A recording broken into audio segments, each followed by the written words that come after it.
의과대학 정원을 늘리려던 경성립대 학칙 개정안이 학내 기구에 의해 부결됐습니다.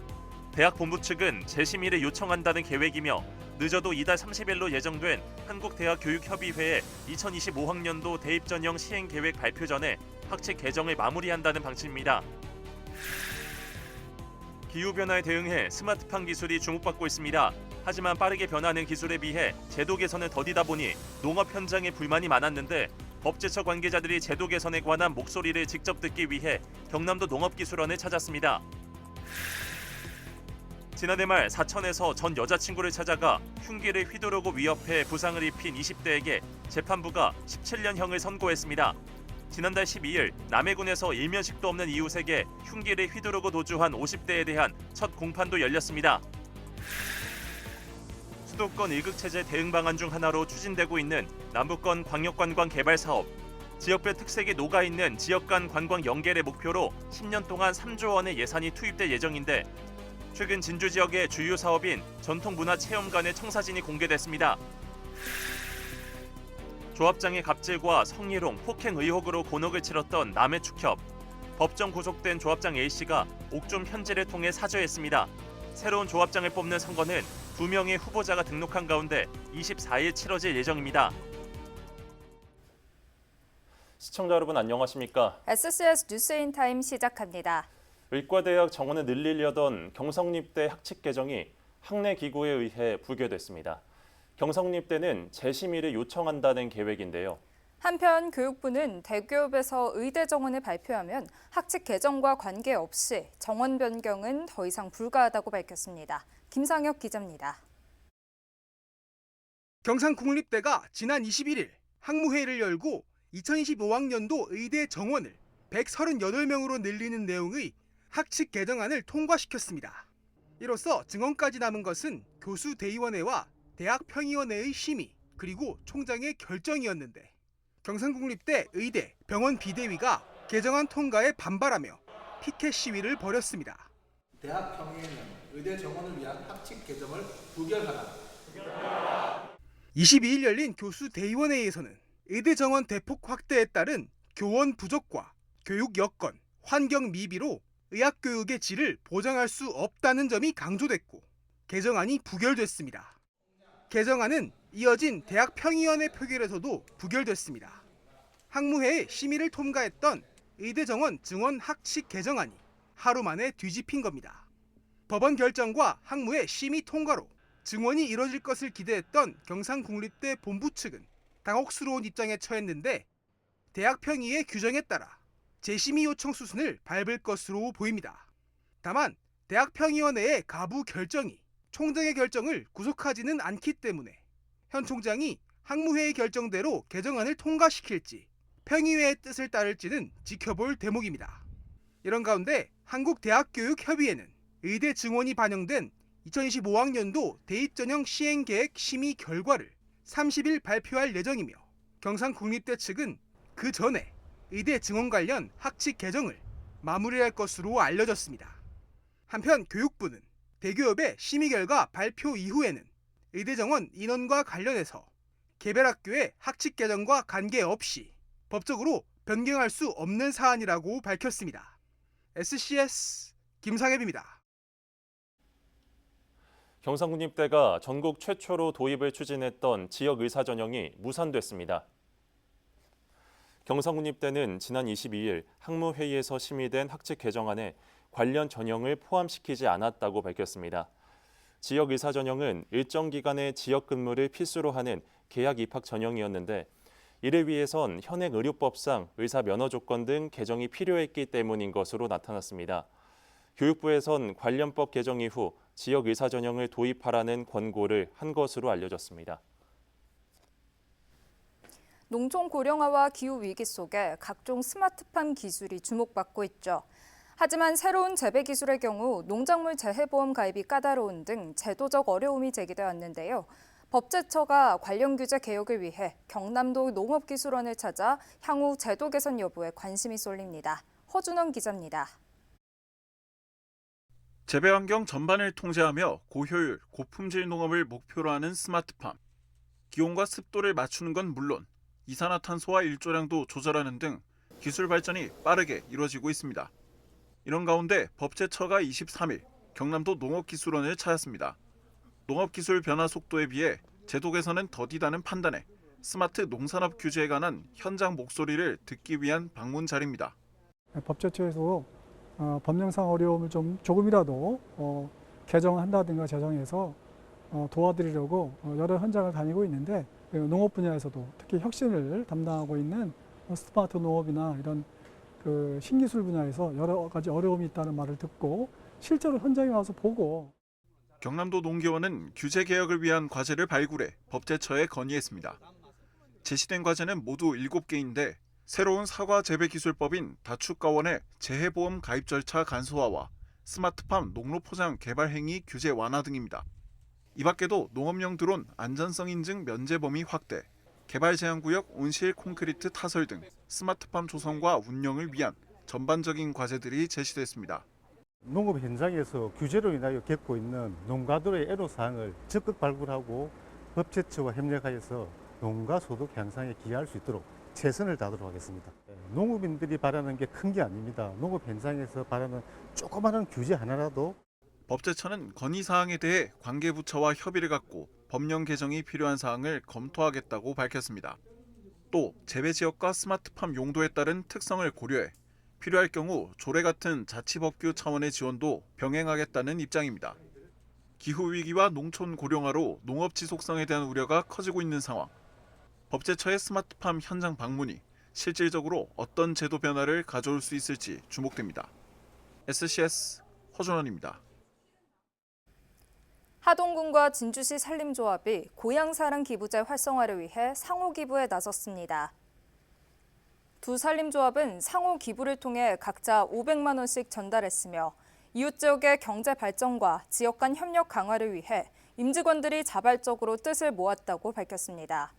한편 두 기관은 산주와 임업인을 위한 다양한 사업을 통해 산림 경영 선도와 함께 상호 금융 업무를 수행하고 있습니다.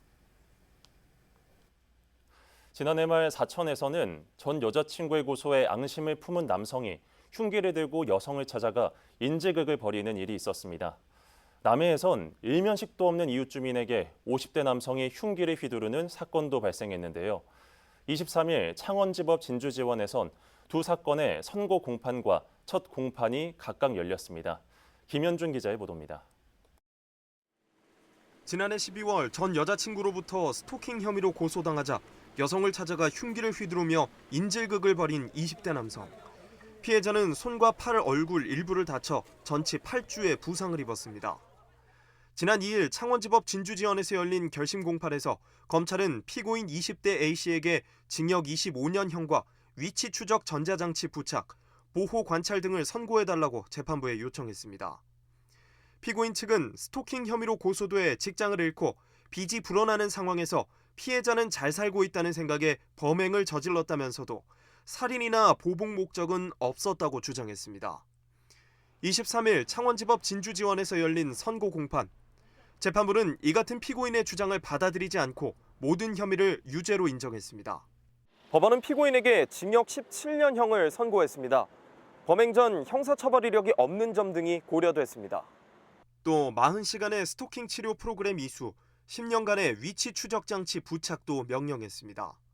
재판부는 피고인이 흥신소를 통해 피해자와 가족의 주거지를 찾고 여러 차례 주변을 탐색한 점 등을 들며 상당 기간 치밀하게 범행을 계획했다고 밝혔습니다. 그러면서 피해자가 극심한 공포와 고통을 겪었고 지금도 후유증을 겪고 있는 점을 보면 중형이 불가피하다고 설명했습니다. 지난달 12일에는 남해군의 한 아파트 엘리베이터 앞에서 50대 남성이 일면식 없던 이웃 주민에게 흉기를 휘두르고 도주하는 사건이 있었습니다. 23일 열린 첫 공판에서 피고인 측은 공소 사실을 인정하면서도 정신질환 병력을 언급하며 심신미약 상태에서 우발적으로 벌인 일이라고 해명했습니다. 피고인 측은 경제적 사정으로 스트레스를 받아 약 먹는 걸 잊으며 문제가 일어났다고 주장했습니다. 다음 공판은 오는 6월 20일 진행될 예정입니다. SCS 김현준입니다. 수도권 1극체제 대응 방안 중 하나로 추진되고 있는 남북권 광역관광 개발 사업.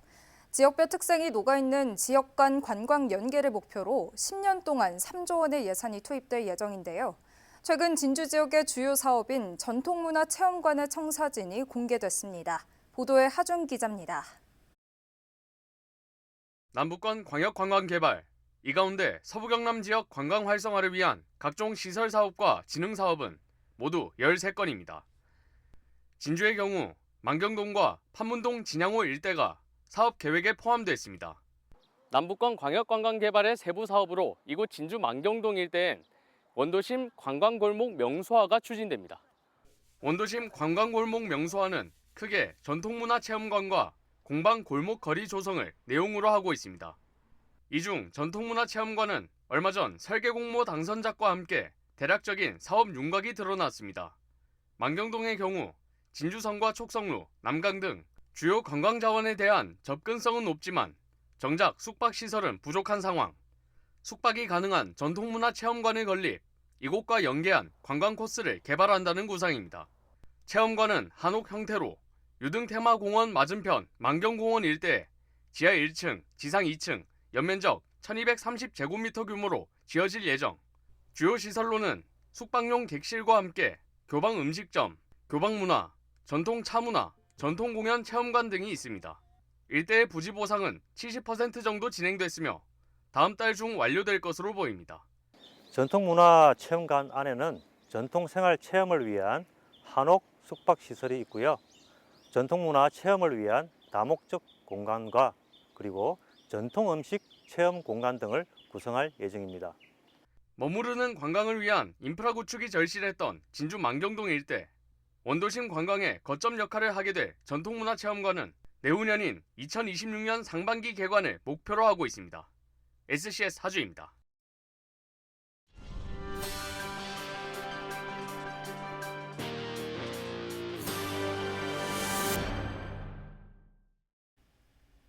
박동식 사천시장이 주요 현안 사업 지원 건의와 내년도 국비 확보를 위해 국토교통부와 환경부를 방문했습니다.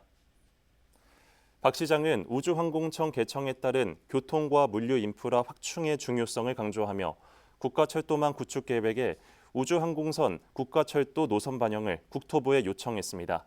또 삼천포 처리구역 차직관로 정비와 사천 생활자원회수센터 설치를 환경부에 건의했습니다. 함양군이 23일 서울 AT센터에서 열린 2024 K-웨니스 푸드 앤 투어리즘 페어에서 K-웨니스 브랜드 대상을 수상했습니다. K-웨니스 푸드 앤 투어리즘 페어는 사단법인 한국웨니스산업협회와 한국관광지원서비스업협회 주최로 오는 24일까지 열리는 홍보 전시회입니다. 함양군은 대봉산 캠핑랜드와 용추 자연휴양림, 오토캠핑장 등 다양한 곳에서 캠핑을 즐길 수 있는 자연환경과 웨니스 프로그램 헬스투어 함양산삼 아카데미 운영을 높이 평가받았다고 전했습니다. 또 이번 행사에서 함양군 웨니스 관광 프로그램 제19회 함양산삼 축제 등을 알리는 홍보 부스를 운영하기도 했습니다. 서경방송이 제작한 특별 기획 프로그램 소멸시대 지방에서 답 찾는다 청년들아 돌아오라 편이 한국 케이블 TV 방송협회 특집 부문에서 수상했습니다. 서경방송 남경민, 나경보 기자가 제작한 해당 프로그램은 지역 청년을 만나 청년 인구 유출의 원인을 묻고 그 안에서 대책을 모색한 프로그램입니다. 한편 한국 케이블 TV 방송협회는 지난 22일 제61회 지역 채널 우수 프로그램 시상식을 열고 총 8편의 우수작을 선정했습니다.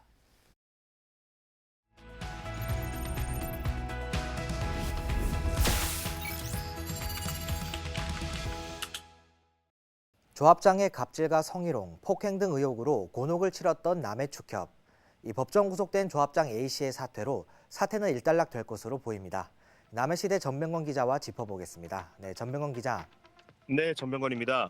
네, 먼저 지난달 조합장 A씨의 법정 구속 이후 상황부터 설명해 주시죠. 남해축협 조합장 A씨는 현재 조합장직에서 물러나는 상황인데요. 이에 앞서 남해경찰서는 지난 4월 3일 남해축협 조합장 A씨가 법정 구속됐다고 밝혔고 창원지방법원 진주지원은 증거인멸 가능성 등의 이유로 A씨에게 구속영장을 발부했다고 전했습니다. 이후 4월 22일 A씨는 사퇴하겠다라는 의사를 옥중 편지로 밝혔는데요. 구속 20일 만입니다. 네, 축협 내 피해 직원 단체인 직원대책위원회가 이와 관련해 입장을 밝혔다고 들었는데요. 어떤 내용입니까?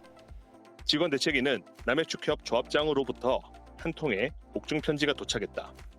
조합장이 옥중 생활에 대한 하소연과 함께 피해 직원들에게 사죄하고 용서를 구하며 자진해서 사퇴하겠다는 의사를 표했고 피해자들에게 선처를 바라는 내용이 담겨 있었다라고 전했습니다. 계속해서 직원대책위는 이에 우리 대책위는 구속된 조합장이 잘못을 인정하고 선처와 합의를 요구함에 따라 내부 논의와 당사자 간 조율을 거쳐 합의서를 작성했고 조합장은 사퇴하게 됐다고 알렸습니다. 네, 이번 사태는 이대로 일단락될 것으로 보이는데 이 정상화를 위해선 하루빨리 새로운 조합장을 뽑아야 할 것 같은데요. 네, 맞습니다. 남해축협은 조합장의 임기가 남은 관계로 보궐선거를 실시하게 됐는데요. 잔여 임기는 2024년 5월 25일부터 2027년 3월 20일까지입니다. 투표 기간은 오는 24일 오전 9시부터 오후 5시까지이며 투표 장소는 보물섬 남해 한옥프라자 2층 회의실이며 개표 장소는 남해군 선거관리위원회 1층 회의실입니다. 네, 2명의 후보가 이번 보궐선거에 출사표를 던졌다고 들었습니다. 어떤 인물들입니까? 먼저 기호 1번 하정호 후보는 남해종합고등학교를 졸업했고 남해군 농업경영인연합회 회장, 남해군 농업회의소 회장 등을 역임했습니다. 기호 2번 김성찬 후보는 진주 농림전문대학 축산과를 졸업했고 남해축협에서 10년간 근무한 경험이 있으며 남해 한우영농조합 법인 대표 등을 역임한 바 있습니다. 네, 전명건 기자 잘 들었습니다. 네, 감사합니다. 네, 새로운 수장과 함께 하루빨리 남해축협이 정상화될 수 있길 바라보겠습니다. 서부경남 GPG기였습니다. 사천읍성 축제추진위원회가 축제에 사용될 창작 캐릭터를 공모를 통해 선정했습니다. 대상작은 박아름 씨가 출품한 읍성이와 명어리로 사천읍성의 특성을 커플 캐릭터로 잘 표현했다고 추진위원회는 밝혔습니다. 올해 사천읍성 축제는 오는 9월 6일부터 7일까지 이틀간 사천읍성 일원에서 열릴 예정입니다. 사천시가 동물등록제 비용 지원 사업을 올해 처음 시행하는 가운데 65세 이상 어르신과 저소득계층, 실외 사육견 중성화 수술 지원 대상에겐 비용 전부를 지원합니다.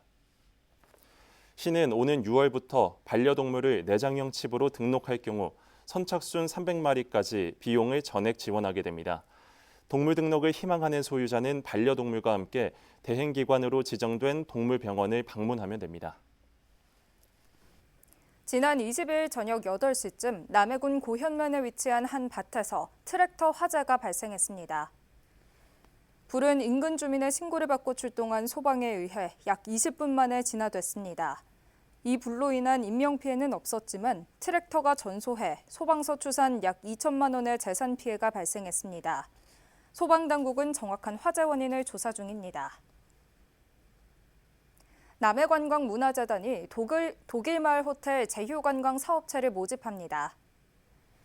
제휴업체 모집 기간은 다음 달 19일까지로 모집 대상은 남해군에 주소를 둔 식당과 카페, 체험시설 등으로 마을 호텔 숙박객이 방문했을 때 혜택을 제공할 수 있어야 합니다. 제휴 신청은 온라인을 통해 할 수 있으며 자세한 사항은 남해군 미래콘텐츠 사업팀에 문의할 수 있습니다. 올해 김해에선 국내외 시선을 끄는 큰 행사들이 열리는데요. 젊은 층이 김해를 찾게 하는 것도 중요합니다. 그래서 MZ세대를 사로잡기 위한 노력도 한창인데요. 과거와 현재가 공존하는 봉황대게과 김해 캐릭터 토덕이가 그 역할을 하고 있습니다. 권정숙 기자입니다. 빨간 벽돌과 기아 지붕 사이사이 카페와 음식점, 개성 강한 가게가 줄지어 있는 곳. 일명 복리단길로 불리는 김해 봉황대길입니다. 장소마다 감성이 다르고 인생 사진까지 찍을 수 있어 특히 젊은 층에 소문난 곳입니다. 요즘에 레트로가 유행인데 첫 번째가 제일 레트로 감성을 제일 떠오르는 데가 여기 봉황동인 것 같아요. 그래서 복리단길에 많이 찾아오시는 것 같고 또 요즘 레트로 감성에서 인증샷을 많이 남기는데 그래서 감안하면 이쪽으로 많이 오시는 것 같습니다. 5월로 접어든 이곳은 재미가 더해졌습니다. 김해 봉황대길을 도장을 찍으며 돌아보는 투어인 이른바 김봉투가 시작됐기 때문입니다. 소품과 물건을 사고 차를 마시고 골목 곳곳을 즐기며 도장을 다 채우면 맛있는 간식과 커피가 덤으로 기다립니다. 김해 캐릭터 토덕이를 만나는 팝업 스토어도 빼놓을 수 없습니다. 토덕이의 상징 노란색이 가득한 공간은 귀여운 상품들로 꾸며졌습니다. 7월 27일까지 석 달 정도만 열리는 곳이지만 문을 연 지 열흘 만에 벌써 젊은 층을 사로잡았습니다. 평일에는 대략 100분 정도 다녀가시고요. 주말에는 500~600분, 그리고 저희 지금까지는 한 2,500분 가량 다녀가신 걸로 기록되고 있습니다. 가족분들도 많이 오시고 커플분들도 많이 오시고 친구분들도 많이 오셔가지고 저희가 1층에서는 인생 네컷 사진도 찍고 있거든요. 많이들 이제 추억 만들어 가시고 계십니다. 슬럼하던 구도심이 변한 건 김해시와 주민들이 협동조합을 만들어 도시재생 사업을 하면서부터입니다. 특색 있는 관광 코스를 만들고 상인들이 뭉치자 시너지는 더해졌습니다. 사람들이 찾아왔고 젊은 사업가도 털을 잡았습니다.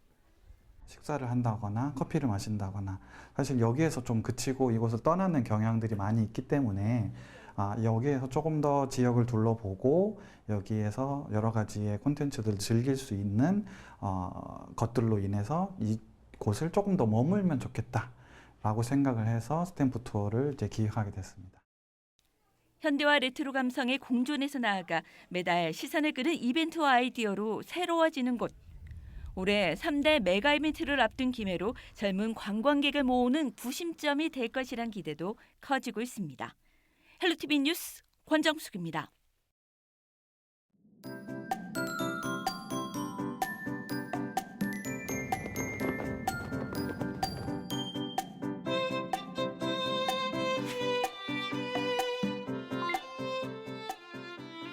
사진으로 보는 날씨입니다. 금요일은 맑은 하늘을 볼 수 있는 날씨가 예상됩니다. 다만 낮 기온이 31도까지 오르며 이제 본격적인 여름인가 생각이 떠오르실 텐데요. 외출하실 때는 자외선이 강하기 때문에 꼭 자외선 차단제를 바르고 외출하시기 바랍니다. 이어서 자세한 지역별 날씨 살펴보겠습니다. 서부 경남 지역 함양을 제외하고 전 지역 맑은 날씨 예상됩니다. 아침 최저 기온은 진주 14도, 사천 15도로 출발해 한낮에는 27도에서 31도 분포 보이겠습니다. 전국 날씨입니다. 남부지방은 맑은 하늘 보이겠는데요. 아침 최저 기온은 서울 16도, 부산 19도로 출발하겠고 제주의 한낮 최고 기온은 25도 예상됩니다. 남해 동부 앞바다는 종일 맑겠는데요. 물결은 잔잔하겠고 바람은 약간 강하게 불겠습니다. 이어서 삼천포 기준 조석표 살펴보겠습니다. 물때는 열물, 만조시각은 밤 9시 57분, 간조시각은 오후 3시 9분 예상됩니다. 사천공항 날씨 정보입니다. 금요일 오전 9시 기준 하늘은 맑겠는데요. 우리 지역에서 서울 김포로 가는 첫 번째 항공편은 오전 11시 20분 예정돼 있습니다. 자세한 내용은 사천공항 홈페이지에서 확인하시기 바랍니다. 이어서 삼천포역의 운항 정보입니다. 제주도에서 삼천포로 가는 배는 오후 3시에 출발하겠습니다. 주간 날씨입니다. 일요일 오후부터 월요일 오전까지 비 소식 들어있는데요. 비가 그치고 나면 한낮 기온은 26도에서 28도 나타내며 다소 덥겠습니다. 지금까지 기상정보였습니다.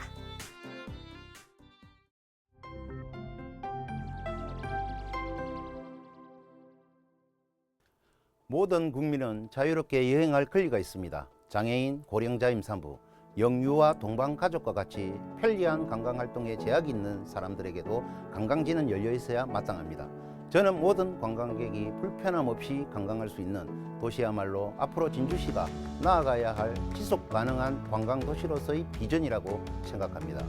그러기 위해서 우선 관광약자를 위한 환경이 조성되어야 한다고 생각했고, 진주시 열린 관광 환경 조성 및 지원 조례를 통해 그 기반을 마련했습니다. 진주성과 남강, 진양호와 월화산 모든 관광객이 아름다운 진주시 관광지 곳곳을 편리하게 누릴 수 있길 소망합니다. 이번 조례에 많은 관심 부탁드립니다. 저희가 준비한 소식은 여기까지입니다. 시청해주신 여러분 고맙습니다.